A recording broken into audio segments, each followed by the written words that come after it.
Please tell your friends, your family, students, colleagues, we're going live very soon, if not now, with our guest. And we have a very special guest all the way from ta ta ta ta. Let's invite her over. We're going live. 2, 1. Juancho Recinos, hola. We're waiting on this one. Don't go. Hello. Beatriz, hola. Hello. Hola, Juanca. Thank you so much for having me. Thank you for being here today. How are you doing? Excellent. Really good. Yes. How's Considering the your... circumstances, really good. Okay, we have here Brian. Que bien que te ves, Juan. Thank you so much, but I think Beatriz is the one that we're focusing on here today. So, ladies and gentlemen, without further ado, we have Beatriz Blecher Cato. And I just want to say thank you, Beatriz, for being here today, Admissions Director Americas, Roches, and Glion. And I had the opportunity to travel to Switzerland and Spain, to Marbella, to see your facilities. It is an honor to have you here today. Thank you so much for having me, Juanca. I've been watching the conversations. It's been absolutely fantastic, and I'm so honored to be here. Thank you. No, thank you so much. And conversations came out as an initiative of bringing more to the students that are watching us right now, to the parents that they are at home, colleagues from colleges and universities from around the world. They're always looking for professional advice from colleagues. We have entrepreneurs. We've been having a group of phenomenal participants. We had a high school student from Colombia last week and so forth. But today we're honored because we're going to be talking about you, your career, your profession, and you will give us a little bit of updates from Switzerland and from Spain. So are you ready? Absolutely. Okay, Bea. So number one thing, how many languages do you speak? Because I see Italian here, I see French, I see English. Tell me. Portuguese, Spanish, Portuguese. English, French, and my Italian used to be very good before, but I haven't practiced in a while. I consider I have intermediate Italian, but I wouldn't starve in Italy. Let's say it this way. Okay. And how many passports you got? I actually have two, Two? Okay. Italian, Brazilian, if you All haven't right. noticed by the accent. Yes, no. And how's your family in Brazil? They're doing good. It's been tough. Everyone is really alert as the situation escalates, but they're doing good. Everyone is safe at home, trying to avoid going out. Yes. They live in São Paulo, so that's the big city where they consider to be the epicenter. So better home and safe. Yes. So, Bea, when you were growing up, you grew up in Sao Paulo, correct? That's correct. That's Already. right. And what type of high school did you attend? I attended a high school that today has an IB program. It didn't have, Okay. unfortunately, at the time, but they did have a partnership with an organization that did study abroad to the Okay. US. Mm-hmm. So I had a blessing opportunity, an amazing opportunity to go to the US and do my junior year there. I Okay. actually went to Nebraska. Wow. No, no way. A lot of people ask me why Nebraska. I ended up in Nebraska. You didn't get to pick a place. We didn't have Skype at the time, or it was only collect calls that I could do from my home. So it was an excellent immersive experience where I could practice English, live the American high school experience. It was awesome.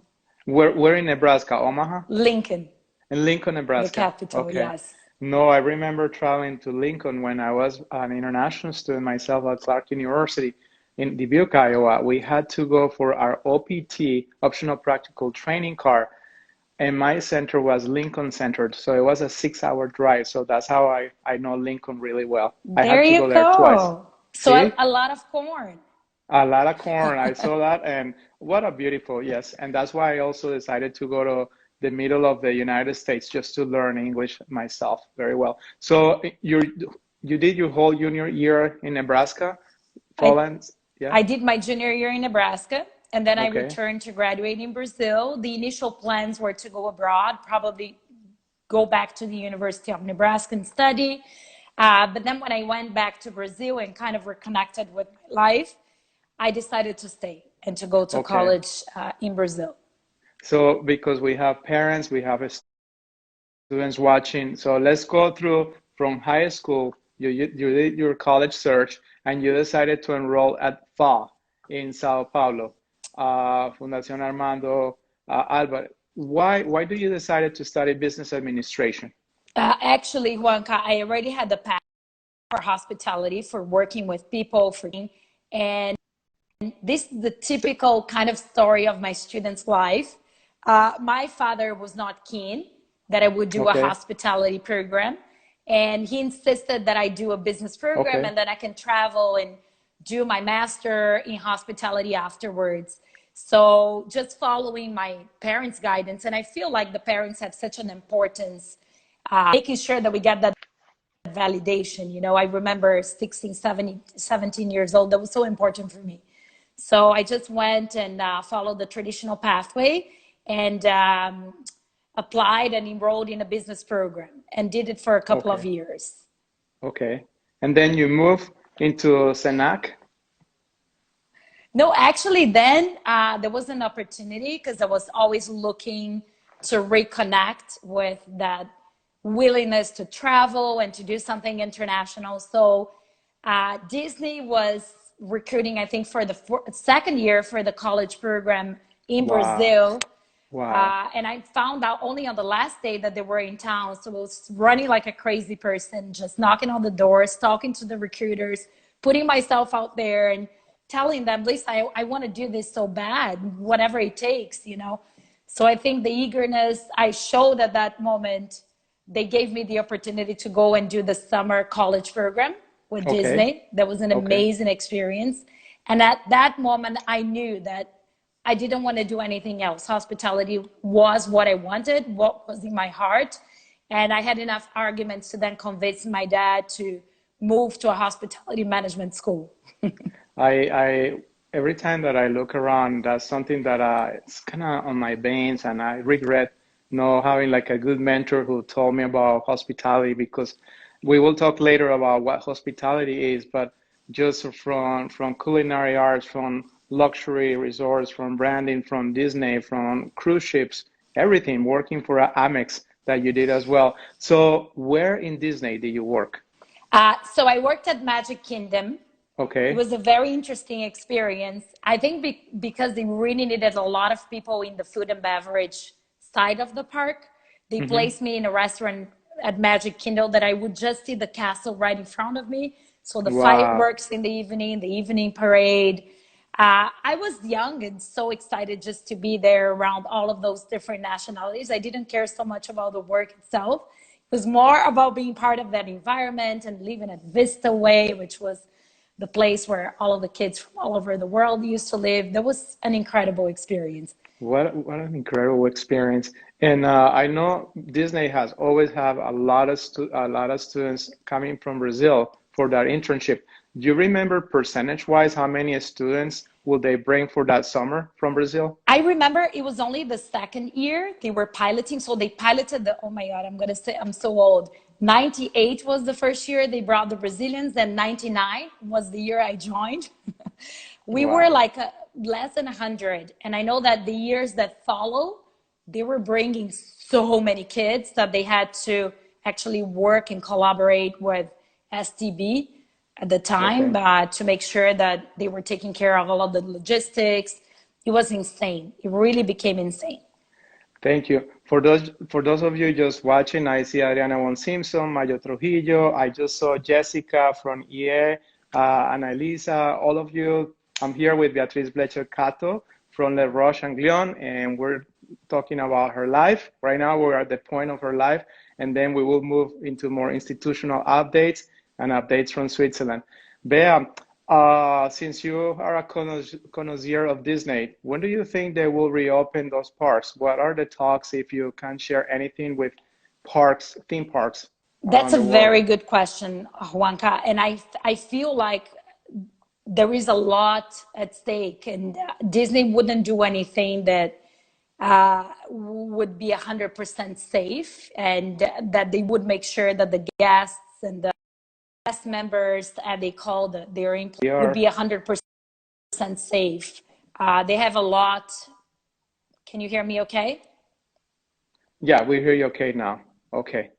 So it is very hard. It is So very hard to predict. I don't have any. Yes, I heard already that obviously not only Disney but all of the hospitality, the big hotel chains and cruise ships and all of the travel industry, even airplanes, there will be a lot of changes as far, Hmm. just like we saw after September 11th. A lot of new implementations with regards to security. We're going to see the same thing with regards to hygiene and sanitizing. So I know that these policies are already being elaborated in all levels in Hmm. the different sectors of the industry. Now, when it's going to be safe to reopen, I think it also needs to align with what the policy of the country is going to be. So Yes. the US has not yet reached the peak. I don't think the travel industry is ready to, and Disney is such an international hub, you know, so it's not going to be the first one. They're not going to be the first ones to open. Yes. When you talk about Yes. the trends, there will be a U recovery for this industry. We're going to see a gradual progression. When you hear the industry experts, it's going to start with domestic travel, Hmm. Airbnb, mid-scale before we actually go and move up to luxury events, amusement parks, corporate events, big social events, concerts. That's going to come in a second phase according to industry experts. As I was able to visit your facilities in Switzerland and in Spain, I can see professors from both faculties, from both colleges, actually teaching a whole class on health and security measures for if you are working at at a restaurant, if you're working at a hotel, if you're working for a theme park. I already vision your institution creating a special courses for your own students because this is going to be a standard now being required by all the big hierarchies like Marriott and Hilton. I noticed you work for Hilton and for Royal Caribbean. So tell Yes. us how did that happen? So you moved Disney simultaneously, you were studying, you got your MBA from ASPM, and tell me you moving to continue with your hospitality career. So actually, after I graduated from a hospitality program in Brazil, I was dying to just go abroad and explore the world. And what better than a cruise ship, right? So I Yes. jumped into that opportunity. I remember being the youngest crew member on the cruise ship. Wow. I had a position that I was guest relations. So it was basically dealing with all of the problems of the cruise ship. That gave me so much resilience and I saw the world, but it was definitely an overwhelming and exhausting experience. I did Yes. that for a full year. Then I went back to Brazil and I saw the opportunity with Hilton is a company I've always admired. I had friends working with the Hilton before, so I had an opportunity to actually start working with them. I jumped on that opportunity, and after a while in operations, I realized I feel like I'm also a creative person. So as much as I like operations and interacting with guests and using my language skills and my international skills, I still feel like there is something lacking. So that's Okay. when I said, maybe marketing, where I can combine, you know, the hospitality world, but do something more strategic and more creative within this industry that I'm so passionate about. That's when I started doing my MBA. Okay. Perfect. And then for the last 10 years, you've been working for Lyon, for Le Roche, Glion and Le Roche. I'm sorry for my pronunciation. And No, that's perfect. years. Let's wait for her bus. Okay, it's perfect. Perfect. So from the beginning, I'm sure that you were very outgoing, hyper in high school. You moved to college. You've been always so marketing oriented, and then the last 10 plus years, you've been working for Glion and La Roche. You have done an extraordinary job to put the institutions worldwide. They already been on a map, but I can see guest relation, customer relation. The programs that you run for high school counselors around the world are a state of the art. Tell us, how did you move to Switzerland? What brought you to Switzerland? Thank you so much, first of all, Juanca. I'm so happy. I have amazing counselors like you and all of the counselors that have been to our program. I absolutely love this job. And ever since I joined education, I don't see myself anywhere else, although I have this passion for hospitality. So how it all started is that my husband actually moved to Switzerland with his job, and I ended up working for the schools that I dreamed about going. You know, it's everyone that knows the hospitality industry and that knows education in Switzerland, they will know that Glion and Roches are quite a strong name. So when I first started working for the schools, it was very much about the hospitality connection. And the more I was interacting with students, with parents, with counselors, the more I realized this is amazing, you know, that the job that we're doing can actually impact one kid's life. And a few years then, when you see the student graduating and the beautiful career they build and how much they offer back to their communities and to us, you know, even us when we go visit them or do an event with them, it's just unbelievable. I love it. And my job, as you said, I was able to combine a lot of the marketing side, but I love what I love about education, that it's really about the counseling and it's about impacting people's life and informing and working in a community with the counselors, as opposed to my former job. When I left Brazil, I was working for American Express, the credit card, Yes. which was so much about hard sales, and it was so commercial, and it was really about getting people to spend more or getting people to get to establishments and spend more with American Express. So being in the education sector, I think it's been transforming personally and professionally.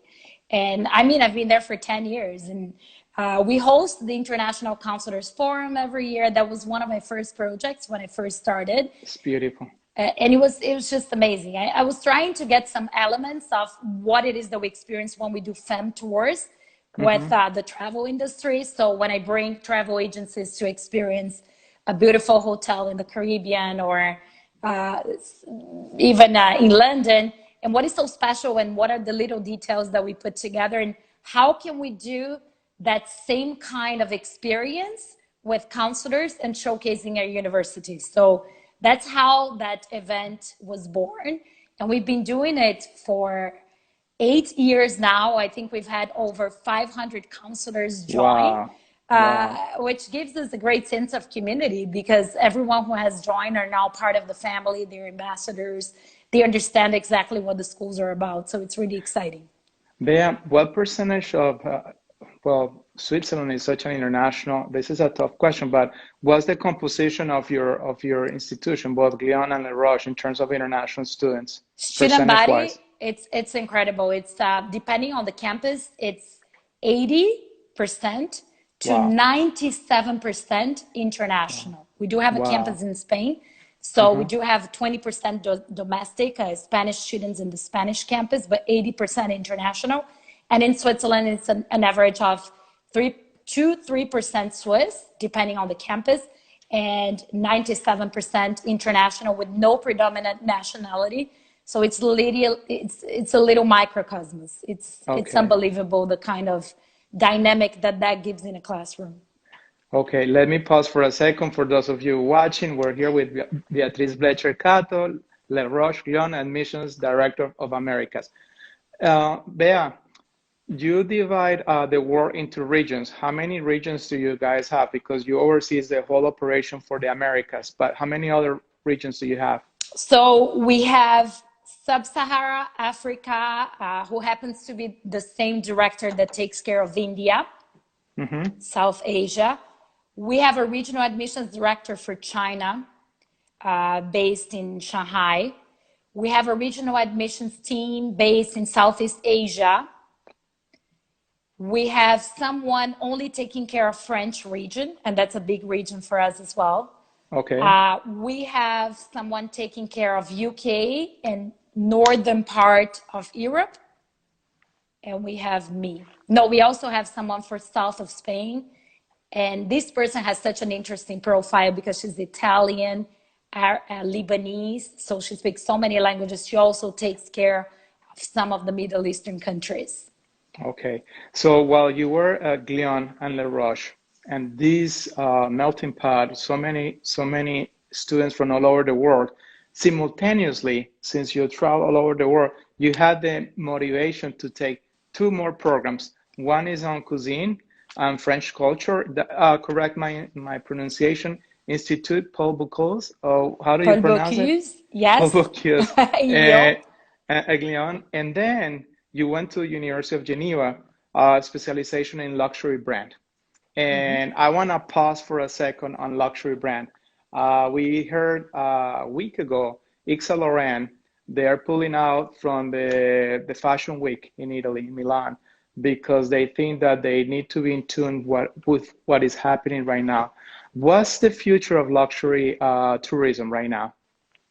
Juanca, that's a good question. As I was explaining to you, we know, and what we hear from the industry experts, it will be from 12 to 18 months in a Okay. U Okay. recovery trend, just like what happened after September 11th, after the financial crisis of 2008, 2009. It will start with the economic and middle scale sectors, Airbnb, to Okay. then transition into luxury, which is a little bit of what we see happening in Asia at the moment. Okay. So it will be a while. I think everyone is, and especially this segment and the people who still have the money and the opportunity, they're dying to travel. And people are already, some people are, I've been talking to some of the GMs, some of our alumni from Four Seasons, from Ritz-Carlton, and they have very interesting programs in place where people can already book their winter vacations and dream now and let's focus on tomorrow, you know, a little bit of the messaging. But it all depends on how the situation will evolve. Okay. I've been watching a lot of industry forums in the industry, talking to a lot of our alumni. It's a very delicate moment, but everyone is so excited for when the moment comes. And I feel like everyone sees an opportunity for disruption and for reinventing themselves and for innovation in the industry. We know that technology disrupts this industry, but we are not the most advanced industry when it comes to technology, so there will be huge opportunities. And obviously Okay. a transitional phase where people are going to have to adapt to the new normal. What will a flight look like? What will a hotel on the soft opening look like when they reopen? There will be a lot of crucial changes when it comes to, as I said, hygiene, sanitizing, and technology can definitely be a facilitator moving forward. So I know Okay. that a lot of people are reflecting on that as we speak.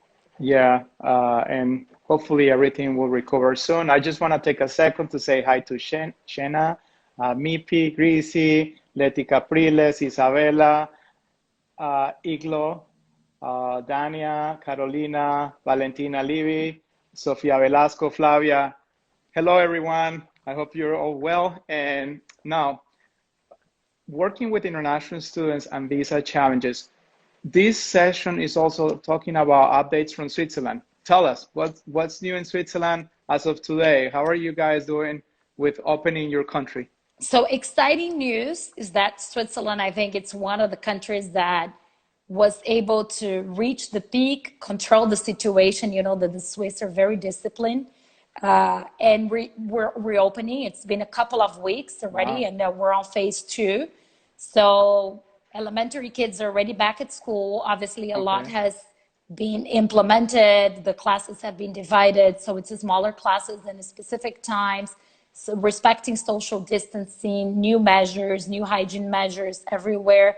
Restaurants are open. I was just watching the news yesterday and I saw Wow. that some restaurants are already improvising and putting in place specific booths Yeah. for restaurants. You don't see an awful lot of people with masks everywhere. Okay. A friend Okay. who's in Bern was sharing with me some videos from the weekend with me. It was a beautiful weather, and you can see that people are acting normal as they can, Okay. you know, but they're very conscious of being distanced from people and respecting the rules. And it's exciting. Shops are reopening. Our campuses will reopen in July, and Okay. students will return to campus and finish the semester in September.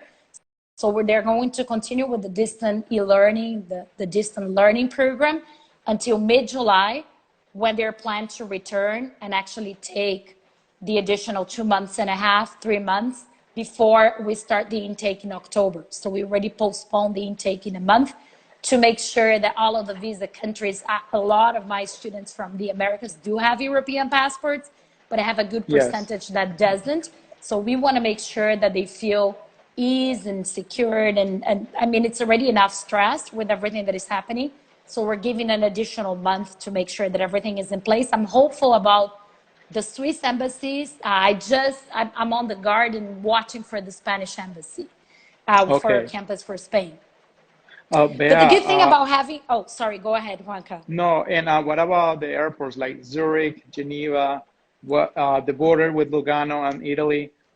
Are they taking now domestic flights from They are other countries? operating not on the same frequency, obviously, that we had before COVID. They are operating, and Switzerland is also reopening the frontiers, which is so important, Okay. right? Okay.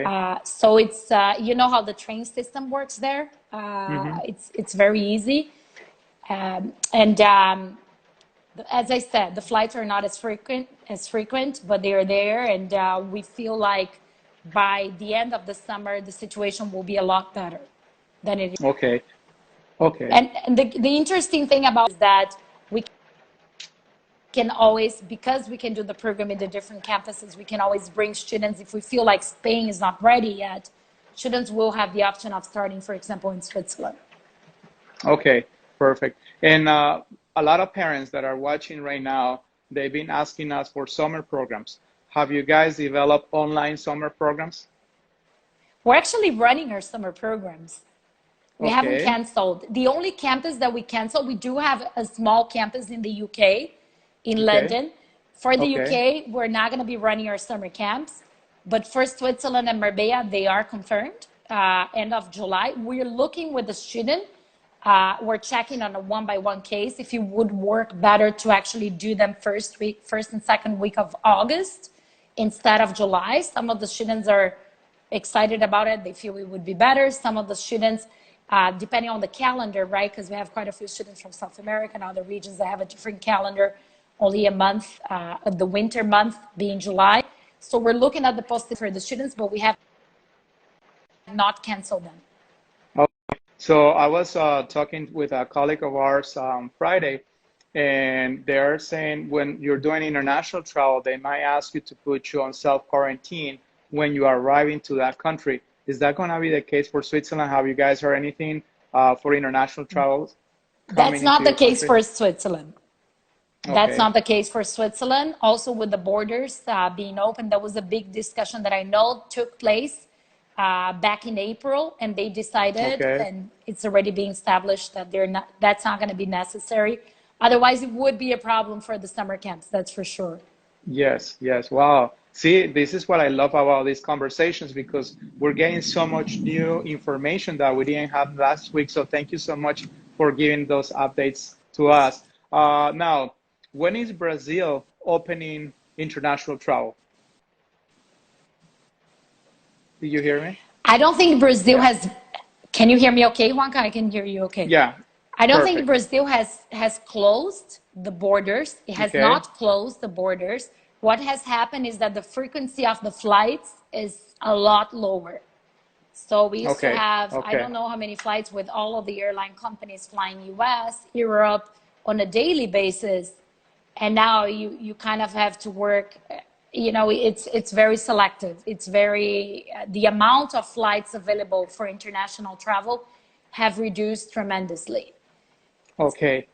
And now this is a question because we also have university friends joining this live. You travel all over the Americas and you go back and forth from Miami to Switzerland and to Spain. How is your fall travel looking like right now? Well, I had an amazing calendar in place, and it's such a bummer. I was even going to the Galapagos. Ay, lo siento. So sorry. Oh, yeah, it's okay. It's part of life and gaining new perspective. It worked well until first week of March. I was able to accomplish my full calendar. I had a lot of exciting things happening in North America, January, February, then South America, March. Yes. Unfortunately, I had to cancel everything. And some of the activities have been deferred to the fall, Okay. still kind of to be confirmed, right? Depending on what happens. But we had to get very creative and just jump on every opportunity we've seen.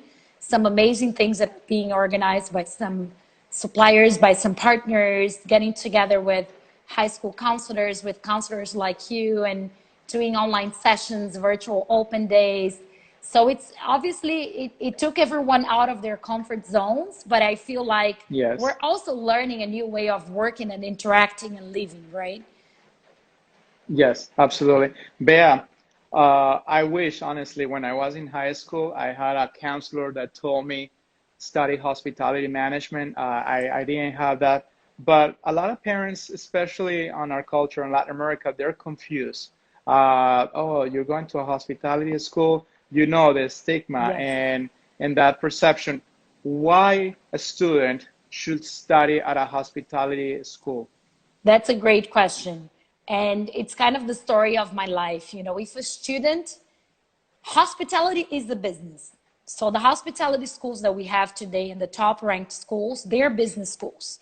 The Yes. way I like to explain is that it's the fun side of the business. So if you are someone that loves working with people, that enjoys traveling, that they see the world as your oyster, as your office, and you know that you want to work uh, with people, with events, the fun side of the business, hospitality could be a great alternative for you. I'll give you an example. JP Morgan is the second largest employer in one of my campuses. So they come to Okay. recruit for management training, for internships, for positions. I don't know how many graduates from that specific campus in VP positions with JP Morgan. Why do they come to a hospitality school and not to the traditional business schools?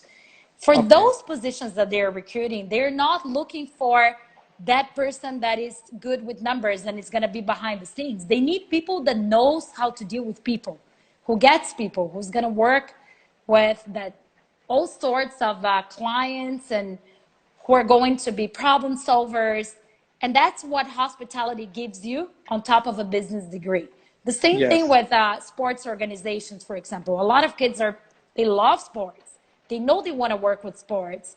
They're not necessarily playing sports, but they want to be behind the scenes linked to sports. This is a great alternative for them. This is something. So think about organizing the World Cup or the Olympic Games. You need to understand logistics. You need to understand accommodations. You need to understand how to feed people, how to treat people, crowd control. This is reality. And I think a lot of people, and especially in traditional culture, they don't understand that this is a serious career that can put you up the ladder quite quickly and can give you a very promising future. Um, but that's what Yes. it is, and that's what it does. You know, I've seen it over all of the years. No, Go ahead, absolutely. Juan And Cat. Sorry. we have Silvana. She agrees. This is a great question. We have another person. I'm sorry. D Cascante 99 says, "Is the best choice I made. The business of making people happy." Ha ha ha. Absolutely. Dr. Sierra is here. Hello, He's Chupi. Go ahead. Diego is one of the most incredible students that La Roche has. He's a La Rochian. He's currently studying with us. Okay. He's been to, I think, 5 of my regional workshops. He's been to Chicago, Costa Rica, Colombia. He went everywhere to see us. He went on our summer camps. He's amazing. He was meant to be in this industry. We absolutely love him. He's the best ambassador we have. Where where is Diego from? Costa Rica. Costa Rica. Bravo, Costa Rica. Saludos, Costa Rica. No, I tell you, it's just I was thinking you are the living example of hospitality. You work for Disney, you work for American Express, you move around, you've been working, you work for Hilton, you work for Royal Caribbean, now you're working for two amazing hospitality schools, and you're traveling the world and you're using your degree towards what your dream is all about. And I keep telling parents, I've seen large corporations going recruiting into your campuses because they want students that understand customer relations. And at the same time, they know business. And at the same time, what a great skill just to have culinary courses to understand how to operate a business. You guys are very hands-on. And I have a question here from Maria Cristina Roget. You have a lot of courses that are very hands-on. So now that we're doing everything online, how are your instructors working on hands-on instruction? I love it. I love that question, and I knew it was coming. And it's so true, Juanca. When you think about in our school, for example, they have 2 full weeks in the kitchen with a Michelin star chef. When you put a Yes. kid for 2 weeks in a kitchen with a Michelin star chef, he's not going to become a chef or a cook. He's there to learn beyond that. Obviously, he needs to understand the basis, attention to detail. He's developing soft skills. Talk about working under pressure, talking with these French chefs. So there is so much more that is beyond the techniques and the foundation that is being learned. And that's so important, that face-to-face contact. And how can we adapt that, right? So our first semester is the semester where the foundation happens, where the hands-on learning happens, where the kitchen work, the restaurant, them organizing events, everything happens that first semester. So for students who had their semester paused into e-learning, they will return to campus, and they will have an intensive program over the summer until September. And so they can catch up for the face-to-face hands-on learning. For new students coming, hopefully everything will work out and they're going to be able to come in October. So fingers crossed. And they're going to be able to do everything face-to-face. Let's say it doesn't happen. We do have a plan B that we're currently developing. I don't know if I'm supposed to talk about it, if it's official or not, but I will. Come on. So we have an amazing team of faculty, and they are developing a blended learning on purpose of being an e-learning blended program that students can start until the end of the year and until the situation is resolved at home. And there will be some specific tasks. They will receive something at home that they can work with, and some specific tasks, and a lot of the e-learning foundation of more theory. And then they would come to campus in January and stay until March, where they can actually do the intensive face-to-face. So for example, they learn about wine on the first semester. There is a lot about wine. That is theory, that is understanding the historic of each grape. So these things, if you build a program with an e-learning purpose, it can be very interesting and interactive if you do it online. But obviously they're going to be able to feel the wine and to see the grapes and to see how it's served once they come to campus. Just as an example to illustrate that. When a couple months ago, you have the opportunity to have a group of journalists from around the world. And when you call me and say, Juanca, I want a top journalist from Latin America, because we're teaching the future of space tourism, the future of aquatic submarine tourism, underwater. And I'm like, you got my brain, you know, because I just went to a conference, the future of everything, that was 3 months ago, before all this COVID-19. And I met the guy who's designing a rocket. In 30 years, Atomic Machines will have a rocket. I have a question for you. If you were to fly from Fort Lauderdale to Singapore, how long would you think one of these rockets will take you from Fort Lauderdale to Singapore? Oh my God, I have no idea. Take a guess. Normally it would be what? It would be like 20 hours? It'd be too long. So, I don't know, 5? Okay, it will take 36 minutes. Oh and I have Jeff Holder, CEO of Atomic Machines. And when you told me about the future of space tourism, of course, we're gonna be on a big recession for the next couple of years, but the world keeps moving and moves forward. And people like Jeff Holder, they will continue doing. They are creating actually drones that are gonna be flying from Miami, downtown to Fort Lauderdale Airport, drones to going to Hollywood Airport, to Miami, to West Palm. And when you talk about space tourism and aeronautic tourism, there is so much going on. and you guys are ahead of the curve. And that's what I've been telling my students. I say, think the big pictures, think the big thinkers, and you guys are the big thinkers. I am so proud of all the work that you guys have done in the last years with futuristic learning as well, because the work moves on, and that's why I love everything that you guys have done. So, any other of those conferences coming up? I'm pretty sure there are. I know that obviously the calendars are on hold for the time being, but at campus, I know that Carlos, our CEO, is so involved with the Board of Tourism in Spain, and he's always thinking about new trends and involved in so many different initiatives. So hopefully, we're gonna hear about that soon, right? Yes. And I'm very cautious about time. I know you're busy and the audience may be fatigued. This is supposed to just last 30, 35 minutes. We're going on 41 minutes because you're amazing. But for those students that are finishing their undergraduate degree or they're thinking graduate school, why they should apply for their graduate program at Le Roche or Glion? So for you mean for students who are finishing their degree and are considering perhaps An career MBA change, an or a career MBA? change certificate, correct. Okay, wonderful.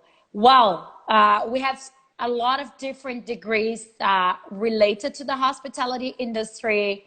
And I mean, at least getting informed and understanding that these are real careers that people can have. So we have, for example, one master that is completely focused on the luxury industry.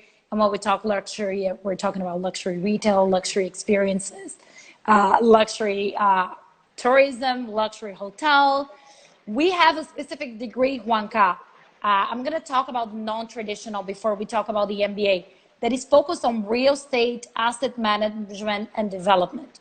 That's for Okay. kids who want to be in the field of developing big shopping malls, developing hospitality, developing parks.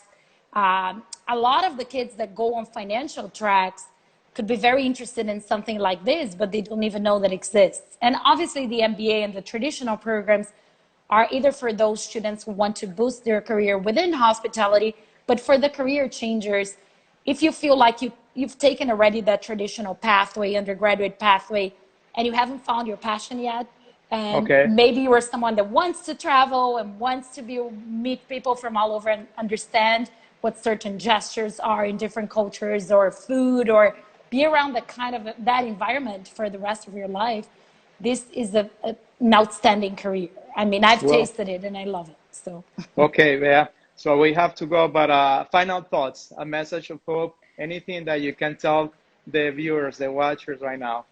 well, first of all, thank you so much for being with us. I see some familiar faces and some Roches walking Hey, by. Erika, Yay. Silvana, yeah. Out there. And I'm so proud of all of you. And it's exciting to be here and just hanging.